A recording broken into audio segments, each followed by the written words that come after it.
मैं पहले भी कह चुका हूं कि पंजाबी जहां भी जाते हैं वहां अपना कोई ना कोई अलग से पहचान वो बनाते हैं। मैं सियाटल गया तो बोइंग में 45% इंजीनियर पंजाबी हैं बोइंग में, और 45 में से 80% जीएनई के हैं, गुरु नानक देव इंजीनियरिंग कॉलेज। वहां जीएनई डे मनाते हैं, वो जीएनई डे मनाते हैं गुरु नानक देव इंजीनियरिंग कॉलेज से। इतने इंजीनियर जो हैं बोइंग में, माइक्रोसॉफ्ट में, फोर्ड में। तो हम लोग बहुत टेक्निकली बहुत ऊपर हैं। और वही बात कि जुगाड़ वाला, तो एक उसकी एग्जांपल देता हूं। एक कंपनी थी, टूथपेस्ट बनाती थी, तो उन सेल बढ़ानी थी उन्होंने, तो उन्होंने अपने जो पब्लिसिटी वाले और सेल्स वाले बुलाए, आइडिया दो कैसे सेल बढ़ाएं। कोई किसी ने कहा जी सचिन तेंदुलकर को ब्रांड एम्बेसडर ले लो, किसी ने कहा जी आईपीएल में स्पॉन्सर बन जाते हैं, किसी ने कहा जी इसको कर लो, ये कर लो, टीवी पे ऐड बढ़ा दो।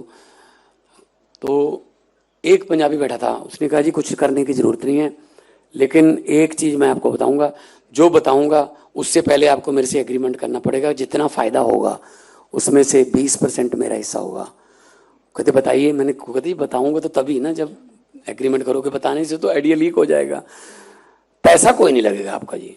कहते कोई पैसा नहीं लगेगा और सेल बढ़ जाएगी 40 से 50%। कहते कैसे? वो कहते जी एग्रीमेंट हो गया, चलो 20% तुझे दे देंगे, अगर फायदे में से 20% देना है तो फिर तो कोई प्रॉब्लम नहीं है।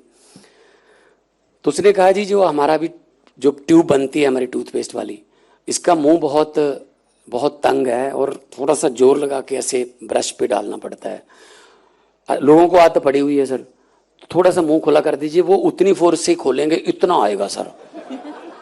अब आपने कभी ज्यादा आ जाए पेस्ट, आपने कभी वापस डाला ट्यूब में? तो चलो इतने से कर लेते हैं। 70-80% सेल बढ़ गई, 20% उसको मिल गया। ये जुगाड़ है जी सर। तो हमसे सलाह लेते रहा कीजिए सर, हमारे पास एडवर्टाइजमेंट के बहुत अच्छे अच्छे तरीके हैं सर। तो मतलब ये कि हम किसी भी हालात में, चढ़ती कला का मतलब है अंधेरे में भी एक दिए की रोशनी जगा के रखना। चढ़ती कला मतलब ऊपर को जाना है, राइज।